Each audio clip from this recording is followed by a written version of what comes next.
Bismillahirrahmanirrahim. Alhamdulillahi rabbil alamin wa bihi nasta'in ala umurid dunya waddin. Wassalatu wassalam ala asyrafil anbiya'i wal mursalin sayyidina wa habibina Muhammadin wa ala alihi wa sahbihi ajma'in. Qala al-musannif al-imam hujjatul islam Abu Hamid Muhammad bin Muhammad al-Ghazali rahimahullah wa nafa'ana bi ulumih.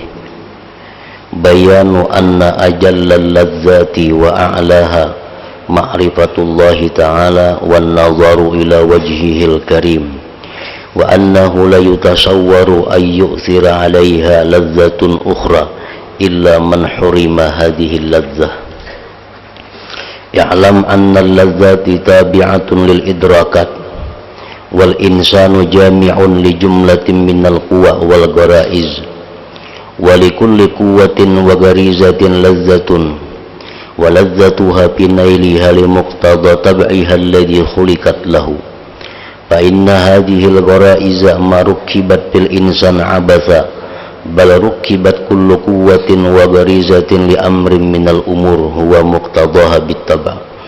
Fagarizatul ghadab khuliqat litashaffi wal intiqam fala jarama ladzatuha fil ghalabati wal intiqam alladhi huwa muqtada tab'iha wa garizatu syahwati ta'am mathalan khuliqat litahsilil ghidha alladhi bihil qiwam fala jarama ladzatuha fi naili hadzal ghidha alladhi huwa muqtada tab'iha wa kadzalika ladzatu sam'i wal basari wasyammi fil ibsar wal istima' wasyam fala takhlu garizatun min hadhil gharaiz an alamin wa lazzatin bil idafah ila mudrakatiha ila akhir.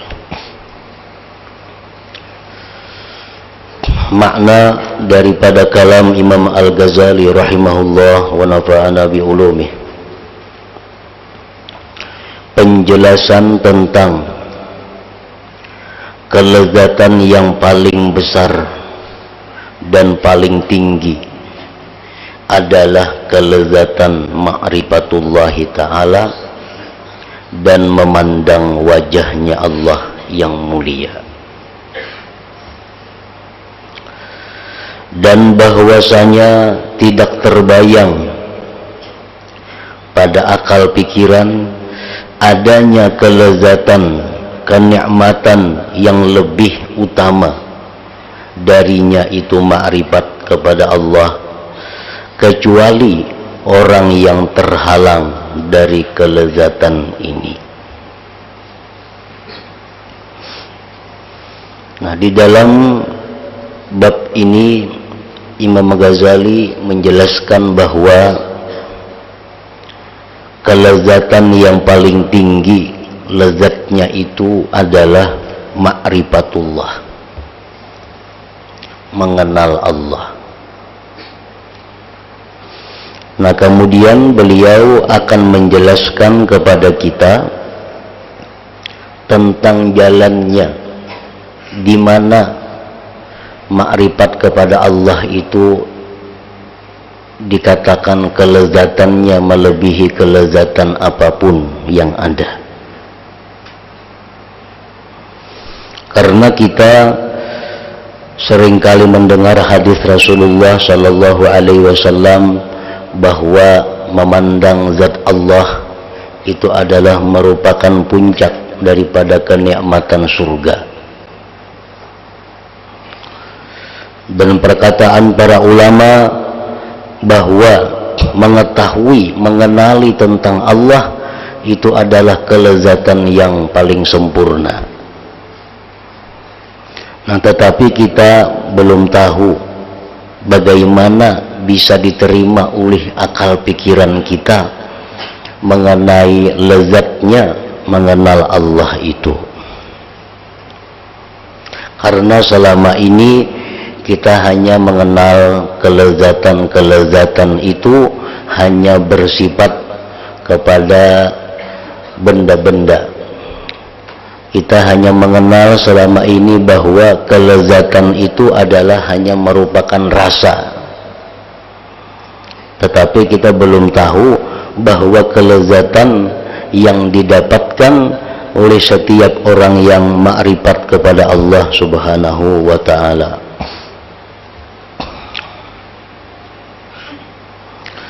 Ketahuilah bahwasanya kelezatan-kelezatan itu mengikuti perasaan.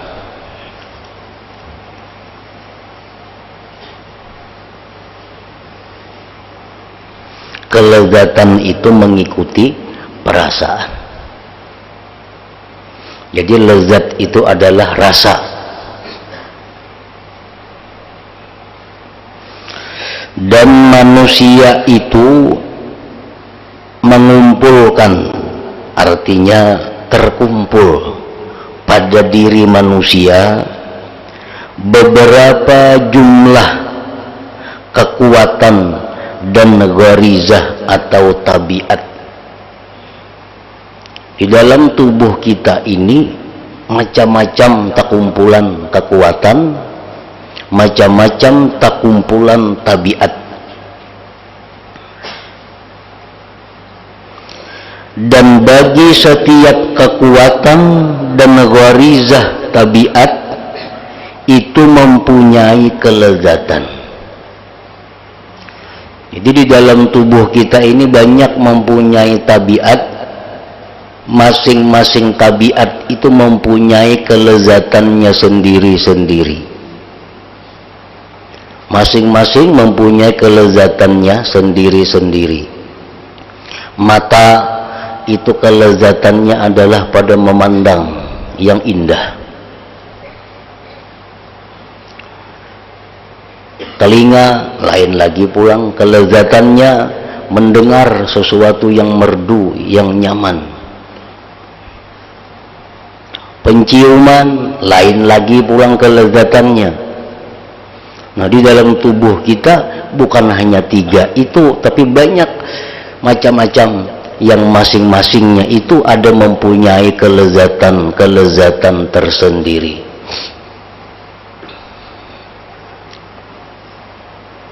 Kalau orang sedang lezatnya melihat sesuatu, kalau kita sedang nikmatnya melihat sesuatu, maka kita kada peduli dengan makanan dan minuman lezat yang dihidangkan di hadapan kita. Kalau kita sedang asik, sedang lezatnya mendengar sesuatu, kita kada peduli dengan kelezatan-kelezatan lain. Nah, karena saat itu tabiat, di antara tabiat-tabiat ada yang berfungsi merasakan satu kelezatan. Kelezatan untuk mencapainya itu menurut kehendak tabiat yang diciptakan untuknya.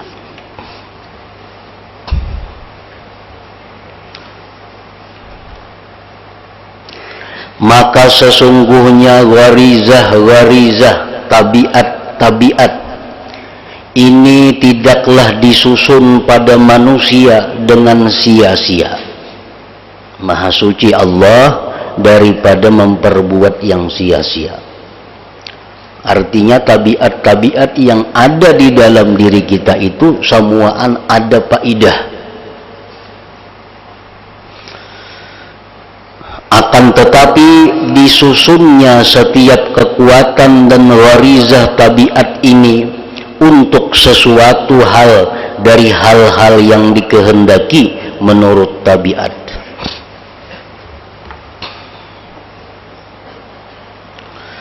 Nah, di antara tabiat yang diciptakan Allah di dalam diri kita adalah gharizah marah. Tabiat marah. Nah, itu ada dalam diri kita. Nah, apa kelezatannya orang yang marah itu? Karena setiap tabiat menuntut kelezatan. Kalau kita sedang marah, apa yang paling lezat?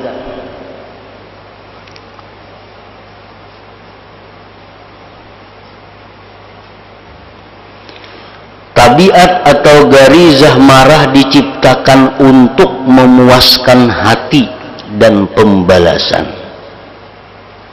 maka secara pasti bahwa kelezatannya itu tabiat marah pada menang dan membalas. Itulah yang dikehendaki tabiatnya si marah tadi. Kalau kita marah kepada seseorang umpamanya, apa yang paling lezat dalam kemarahan kita itu? Apabila orang yang kita marahi itu kalah. Bila orang yang kita marahi itu sengsara, di situ marah menemukan kelezatan. Nah, tabiat marah itu kelezatannya adalah demikian.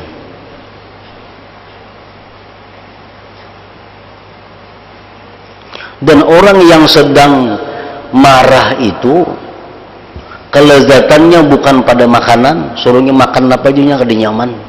Orang rahatan marah itu. Suruhnya minuman apa aja kada nyaman.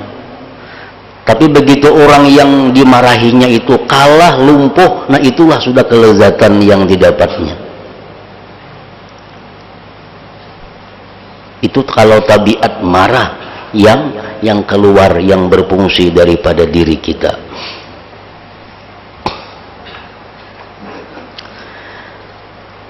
Gharizah senang makan umpamanya. Dalam diri kita ini ada tabiat yang suka makan, nafsu makan. Pasti ada dalam diri kita nafsu makan.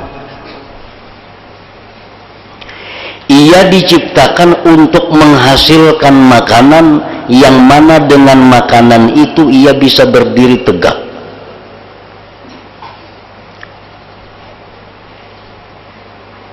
Tabiat nafsu makan yang ada pada diri kita ini itu diciptakan Allah agar kita ini mau mencari makanan. Kelezatannya adalah pada memperoleh makanan yang menjadi tuntutan tabiatnya. Nafsu makan kita hendak makan sesuatu, hendak makan sesuatu. Itu diciptakan oleh Allah. Karena tabiat nafsu makan kita ini sedang berfungsi dalam diri kita, hendak makan soto rantau umpamanya. Tabiat nafsu kita hendak makan soto rantau, lalu berjalan mencari ke rantau. Ini hendak di rantau. Begitu sampai di tujuh warungnya, adakah berjual soto rantau? Ada gitu kang rantau. Nah, itu sudah menemukan kelezatan nafsu makan kita. Belum lagi makan sudah nyaman. Belum makan lagi. Itu kang warung ada lagi. Nah, sudah menemukan kelezatan tabiat nafsu makan yang ada pada diri kita ini.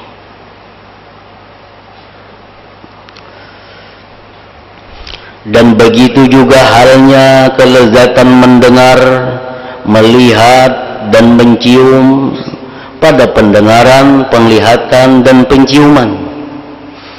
Ia tidak lepas dari salah satu dari gharizah tabiat-tabiat itu, dari kepedihan dan kelezatan dengan ditambahkan kepada yang didapatkannya. Jadi tabiat ini ia ada mempunyai satu kelezatan, ada mempunyai satu kesedihan, kekecewaan.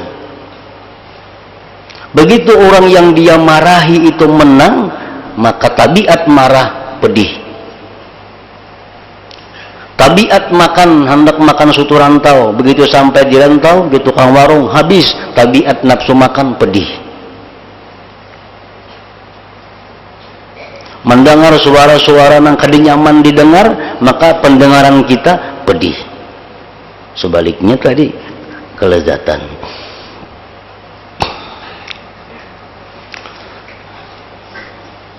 Nah, ini adalah masih permulaan untuk mencapai pemahaman bahwa ilmu itu paling lezat di antara kelezatan. Lalu Imam Ghazali mulai dari permulaan ini untuk memberikan pemahaman kepada kita. Maka seperti demikian pula bahwa dalam hati ada gharizah yang dinamakan an-nurul ilahi. Nah, di dalam hati kita itu ada juga pulang Allah menciptakan tabiat dalam hati kita, di dalam hati anaknya. Allah ada menciptakan tabiat yang ngaran tabiat itu nur ilahi.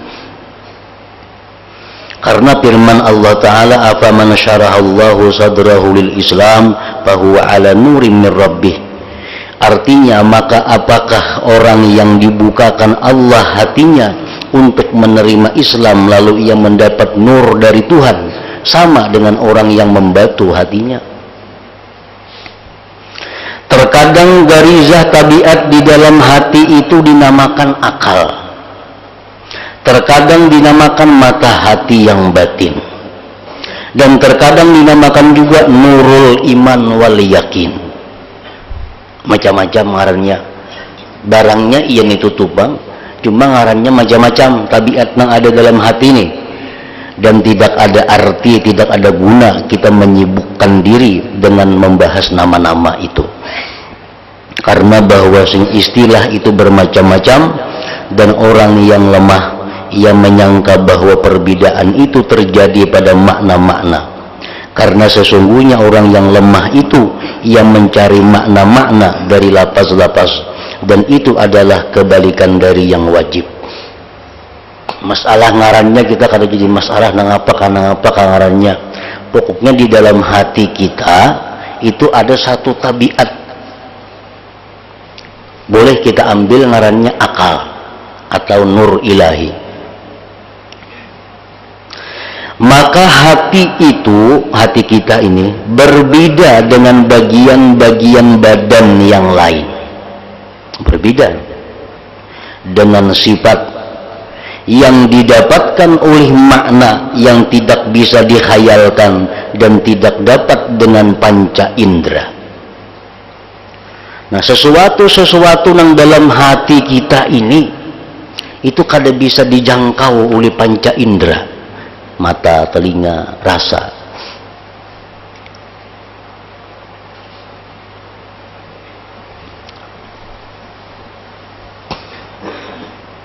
Seperti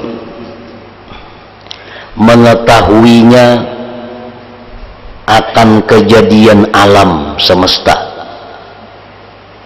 atau mengetahui berhajatnya alam semesta ini kepada Sang Pencipta yang kadim, yang maha mengatur dan maha bijaksana, yang bersifat dengan sifat-sifat ketuhanan. Nah, itu kada bisa dicapai dengan panca indera. Kita hendak mengetahui tentang kejadian alam. Kita hendak mengetahui bahwa alam ini berhajat kepada Tuhan. Nah, mengetahui itu kadakawa dengan mata telinga. Maka yang hanya bisa mengetahui itu adalah sesuatu yang ada di dalam hati yang disebut dengan akal atau macam-macam tadi ngarannya. Dan marilah kita ujar Imam Ghazali namakan garizah itu akal. Kita ambil sebuting dari macam-macam ngaran tadi akal, dengan syarat bahwa tidak dipaham dari lapas akal itu akan sesuatu yang dengannya dapat diketahui cara-cara berdebat dan bertukar pikiran. Pengertian akalnya macam-macam. Ada akal yang digunakan sagan berdebat, itu kada kita pakai. Maka sungguh telah terkenal nama akal dengan ini, dan karena itu mencela akannya oleh sebagian kaum sufi. Akal yang digunakan hanya untuk berdebat, hanya untuk bertengkar itu. Jikalau tidak, maka itu adalah sifat. Akal itu adalah sifat yang membedakan antara manusia dengan hewan.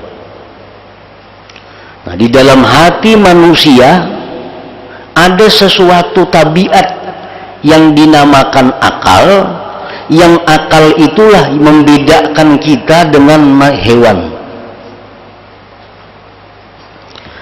Dengan sifat itu diketahui bahwa makrifat kepada Allah Ta'ala itu sifat yang termulia.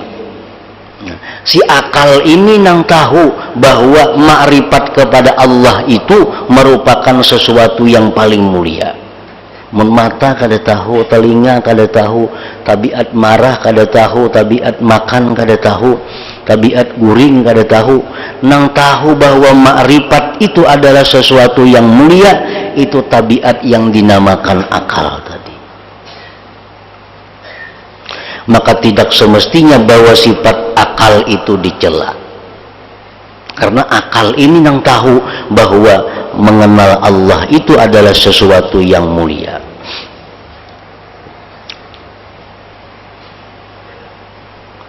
Dan gharizah itu diciptakan. Akal nih.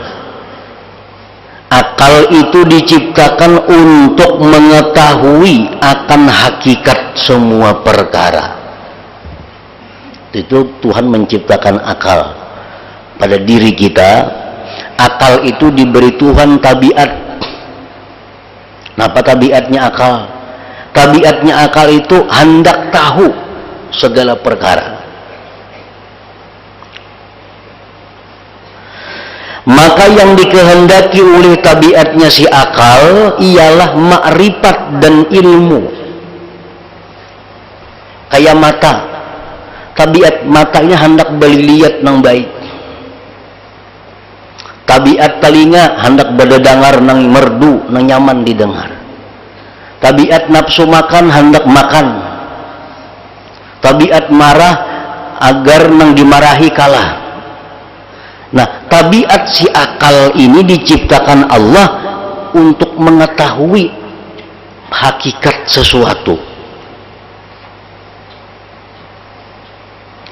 Maka yang dikehendaki oleh tabiatnya si akal ialah makrifat dan ilmu, dan itulah kelezatannya. Nah, si akal, tabiat akal ini bila inya memproses lalu tahu, nah disitulah kelezatannya. Misalnya 2 kali 2 berapa? Akal. Nah, berpikir si akal.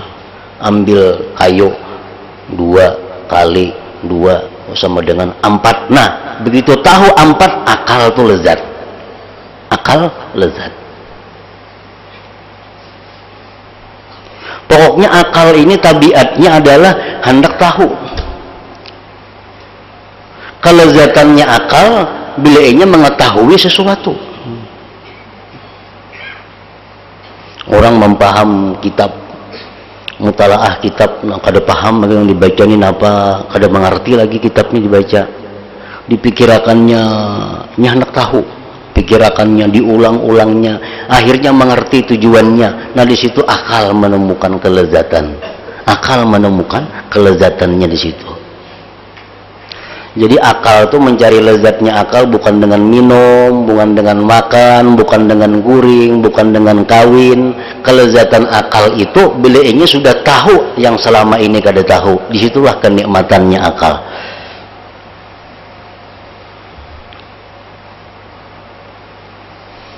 Kita tuh kada tahu berapa kan ini harganya. Akal kita kada nyaman tuh. Kita kada tahu berapa kan ini harganya.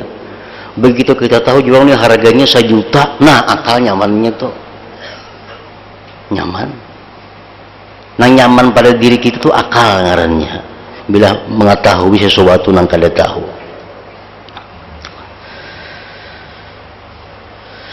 Maka yang dikehendaki oleh tabiatnya ialah makrifat dan ilmu, dan itulah kelezatannya akal. Jadi hendak menyamani mata, lihat nang nyaman-nyaman, nang bagus, nang indah-indah. Hendak menikmati ini, sesuaikan. Kalau hendak akal kita lezat, cari tahu nang belum tahu. Nah, cari tahu nang belum tahu. Dan tidak samar, artinya jelas. Jelas bahwasanya pada ilmu dan makrifat itu ada kelezatan. Itu sudah pasti bahwa dalam ilmu, dalam makrifat itu ada kelezatan. Cuma siapa nang lezat? Akal nang lezat. dan akal itu ada di dalam hati kita. Akal ada di dalam hati kita, dan otomatis bila akal itu menemukan kelezatan, hati pun jadi senang. Hati jadi senang. Sehingga sesungguhnya seseorang yang dinisbahkan dengan ilmu dan makrifat, meskipun pada sesuatu yang hina, niscaya ia bergembira. Orang tuh ada kan kelezatan akal pada ilmu, makrifat. Orang ini ada berisi ilmu pada ilmu yang rendah aja, ilmu yang hina aja. Dipadahkan inya tuh ahli dalam bidang itu, suka inya dan lezat. Umpamanya seseorang ini ahli menambal ban. Sekampungan kadang bisanya menambal ban orang. Itu kita padahkan unjuk kita di kampung yang ahli nambal ban, saya kong aja si Pulan bin Pulan tuh. Nah, sukanya mendengar itu. Padahal apa ada ilmu menambal ban itu. Tapi karena itu ilmu, dipadahkan tuh ahli bananya menambal ban itu, mendengarinya pasti suka, pasti lezat. Karena itu adalah akal. Dan orang yang dinisbahkan dengan kebodohan, meskipun pada sesuatu yang rimih, niscaya ia bersedih hati. Mun orang tuh dipadahkan kada tahu, walaupun dalam hal yang rimih, dia akan bersedih hati. Sehingga hampir-hampir manusia tidak sabar dari mengaku berilmu dan berpuji-pujian dengan ilmu pada sesuatu yang hina. Orang yang berilmu pandai dengan permainan catur, orang ini ahli bana bercatur. Dengan hinanya permainan itu, ia tidak sanggup untuk berdiam diri pada permainan itu dengan mengajarkannya. Lidahnya terlepas dengan menyebutkan apa yang telah diketahuinya. Orang ini ahli catur. Melihat ada kekanakan bercatur berdua. Ini ahli melihat orang bercatur. Ini tahu telajok tuh mati itu kada bakawan. Telajok tuh mati itu bakawan. Nah, tak ucapakan nih muntungnya tuh telajok tuh kawani jadinya. Nah, itu kelezatannya di situnya. Bila kada tak ucapakannya kada nyaman, bila tak ucapakannya nyaman, karena inya tahu, karena inya punya ilmu dalam catur itu. Sama orang mengaji nahu umpamanya. Orang mengaji nahu mendengar orang baca kitab. Mendengar orang baca kitab ada salah. Nah, ini paling kada nyaman tuh. Kalau orang tuh banahu, basarap, ada orang baca kitab salah, inya paling kada nyaman. Bila inya kau menagur, tuh salah jadinya nang bujur nang ini paling lezat didapatkannya. Maksudnya akalnya mendapat kelezatan. Karena akal tuh nang ditabiatkan untuk akal adalah urusan seperti itu. Semua itu karena berlebih-lebihannya kelezatan ilmu dan apa yang dirasakan dari kesempurnaan zatnya dengan ilmu itu. Karena sesungguhnya ilmu itu termasuk sifat ketuhanan yang paling khusus, dan sifat ini kesudahan kesempurnaan. Karena itulah tabiat manusia merasa puas apabila ia dipuji dengan cerdas dan banyak ilmu. Karena ketika ia mendengar pujian itu, ia merasakan kesempurnaan dirinya. Dan kesempurnaan ilmunya, lalu ia takjub dengan dirinya dan merasa lezat dengan yang demikian. Nah, jadi kita tahu bahwa di dalam hati kita ada tabiat, ngarannya akal, atau bisa juga ngarannya nur ilahi, bisa juga tabiat itu ngarannya nurul iman wal yakin, bisa juga tabiat itu ngarannya adalah mata hati disebut. Nang kasukaannya itu, kelezatannya itu adalah mengetahui nang kada tahu. Mengetahui nang kada tahu. Itu kelezatannya di situ.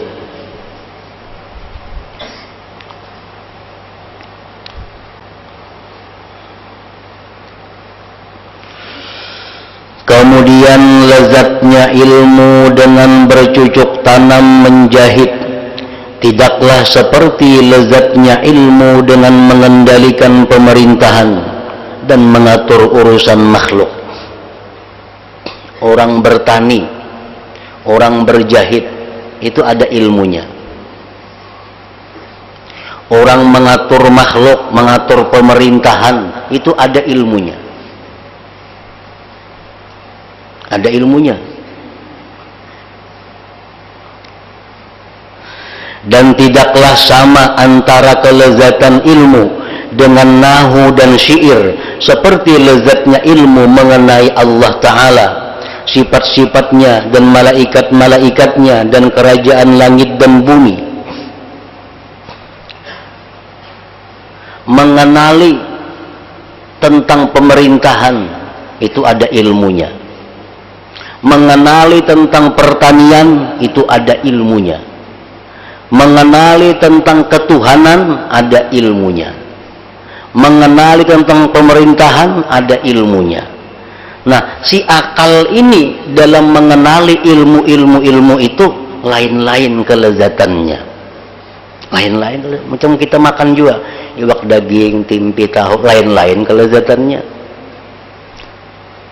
Si akal ini dia mengenal ilmu pertanian nyaman, lezat. Dulunya kada tahu. Begitu ia mengenal ilmu tentang pemerintahan, akal lebih lezat lagi. Begitu si akal ini mengenal tentang ilmu ketuhanan, lebih lezat lagi. Macam liur kita, makan timpi nyaman.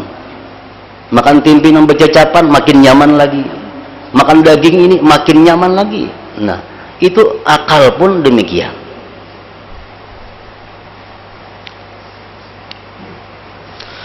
Akan tetapi kelezatan ilmu itu dengan kadar kemuliaan ilmu. Lezatnya satu ilmu itu bagi akal menurut kadar kemuliaan ilmu. Mana tingginya ilmu tani dengan ilmu pemerintahan? Mana tingginya ilmu pemerintahan dengan ilmu tentang ketuhanan? Makin tinggi kadar ilmu yang diketahui oleh si akal, maka akal makin lezat.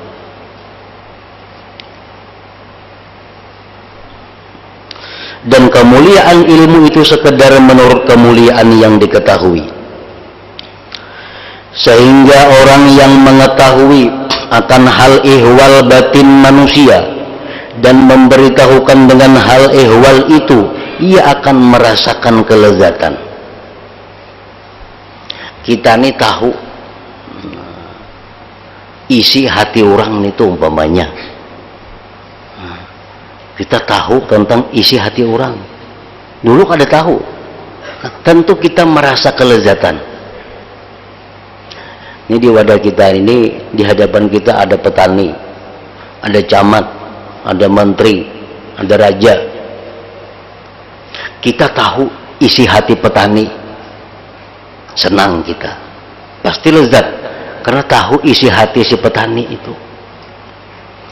Kemudian pulang kita tahu isi hati bupati, tahu isi hati bupati lebih lezat lagi daripada tahu isi hati petani. Paling pupuk hati petani apa ada diurusnya, jangkul. Kalau hati bupati macam-macam dah. Nah, kita tahu isi hati bupati lebih lezat lagi. Kita tahu pulang isi hati menteri lebih lezat lagi. Kita tahu isi hati raja lebih nikmat lagi. Nah, tergantung yang diketahui ini siapa.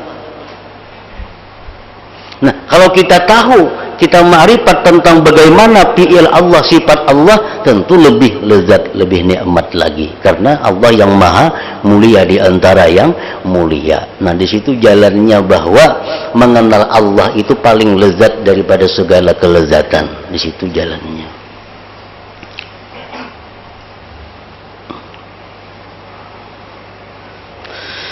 Maka jikalau ia mengetahui al-ihwal batin pemimpin negeri dan mengetahui rahasia-rahasia pengaturan pada kepemimpinannya, maka yang demikian adalah lebih lezat di sisinya dan lebih baik daripada mengetahui dengan keadaan batin petani atau keadaan batin penenun kain.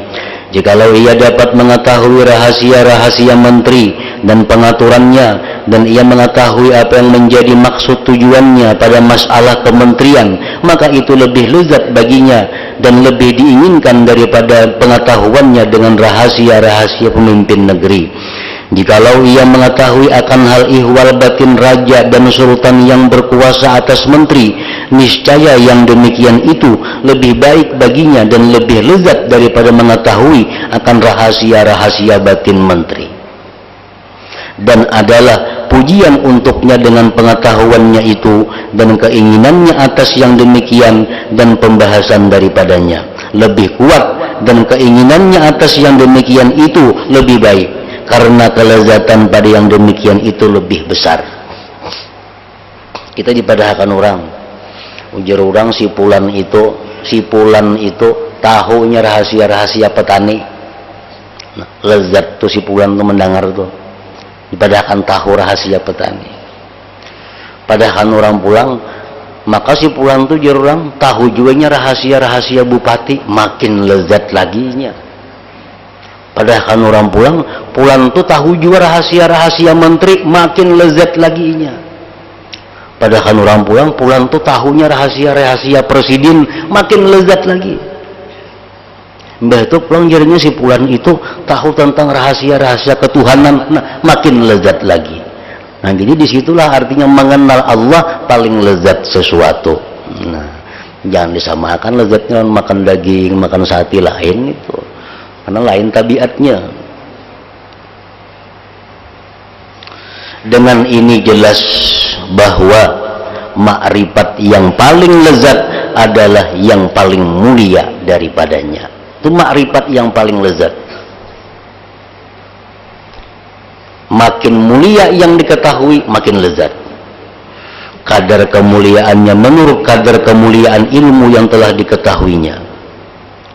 Jikalau dalam ilmu yang diketahui itu ada yang lebih agung, lebih sempurna, lebih mulia dan lebih besar, maka mengetahuinya itu sudah pasti menjadi ilmu yang paling lezat, paling mulia dan paling baik. Dan kiranya saya dapat mengetahui, ujar Imam Ghazali, adakah pada alam yang wujud ini sesuatu yang lebih agung, lebih tinggi, lebih mulia, lebih sempurna dan lebih besar daripada pencipta segala sesuatu seluruhnya, dan yang menyempurnakannya, yang menghiasinya, yang mengadakannya, yang mengembalikannya, pengaturnya dan penyusunnya, kadada selain daripada Allah. Dan adakah tergambar apa yang ada pada keharibaan raja dan kesempurnaan, ketampanan, kebagusan dan keagungan yang melebihi keagungan dan hadrat ketuhanan, yang tidak bisa meliputi dengan dasar-dasar kebesaran dan keajaiban hal ihwalnya oleh penyipatan orang-orang yang menyifatkan. Bagaimana hebatnya, indahnya kerajaan dunia masih bisa dijelaskan dengan lisan kita. Tapi kalau bagaimana indahnya, hebatnya hadratullah, itu kada akan bisa disifatkan, dijelaskan oleh siapa jua pun selain Allah. Nah, maka jikalau kamu tidak ragu-ragu lagi pada yang demikian, maka tidak semestinya kamu ragu-ragu untuk mengetahui pada rahasia-rahasia ketuhanan dan mengetahui tentang teraturnya urusan-urusan ketuhanan yang meliputi dengan setiap yang mawujud. Kalau sudah tahu kita bahwa kelezatan yang paling lezat itu adalah ilmu tentang Allah, kelezatan yang paling tinggi adalah tentang ma'rifatullah, maka hendaknya kita berusaha untuk mengetahui yang demikian itu.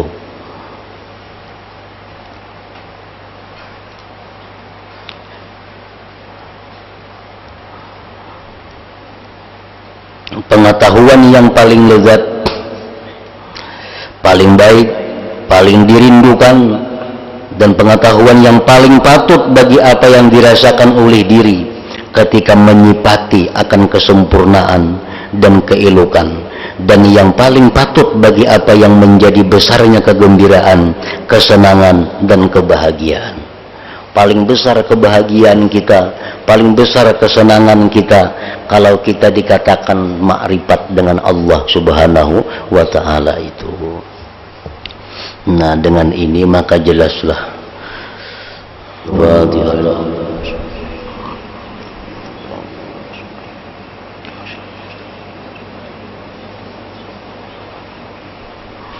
فيا أيها الرجل منه شفاعة صدوا عليه سلموا تسليما اللهم صل وسلم وبارك